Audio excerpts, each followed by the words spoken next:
નમસ્કાર દર્શક મિત્રો, હું વિવેક કલોલા આપ સર્વેની YouTube ચેનલમાં હાર્દિક સ્વાગત કરું છું. મિત્રો 120 ગોલ્ડન રૂલ્સ ઓફ ઇંગ્લિશ ગ્રામરની જે આપણી સિરીઝ ચાલી રહી છે તેની અંદર આજે આપણે રૂલ નંબર 35 જોવાના છીએ. તો જોવો જોઈએ મિત્રો, રૂલ નંબર 35 શું કહે છે. તો મિત્રો રૂલ નંબર 35 કહે છે કે ઇટ્સ અને ઇટ્સ આ બંને વચ્ચે શું ડિફરન્સ છે. તો મિત્રો ડિફરન્સ છે એ તમને સાવ સામે જ દેખાતો હશે. આ ઇટ્સ છે, આ શું છે? એપોસ્ટ્રોફી છે. તો મિત્રો જ્યારે પણ ઇટ અને એસ ની વચ્ચે એપોસ્ટ્રોફી આપેલું હોય તો તેનો અર્થ શું થશે? તો કાં તો એ ઇટ ઇઝ હશે, કાં તો એ ઇટ વોઝ હશે. બરાબર છે? એટલે કે તે છે અને તે હતું કે હતા, એવી રીતે. ક્લિયર છે મિત્રો?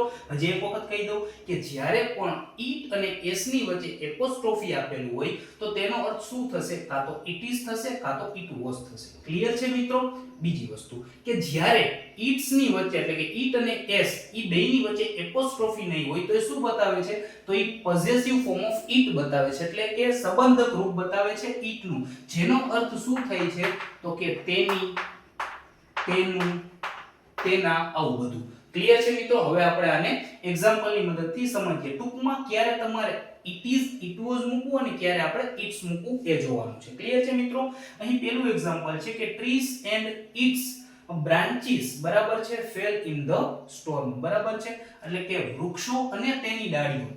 જોયું ને? તમે ગુજરાતી કરો એટલે તરત આવે. બરાબર? તેની ડાળીઓ, તો તેની ડાળીઓ આવે તો આ એપોસ્ટ્રોફી વાળું ઇટ્સ નું આવે.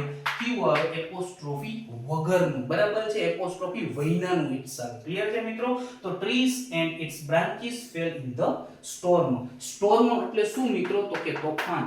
બરાબર છે? અથવા તો વાવાઝોડું પણ તમે એને કહી શકો છો. ક્લિયર છે મિત્રો?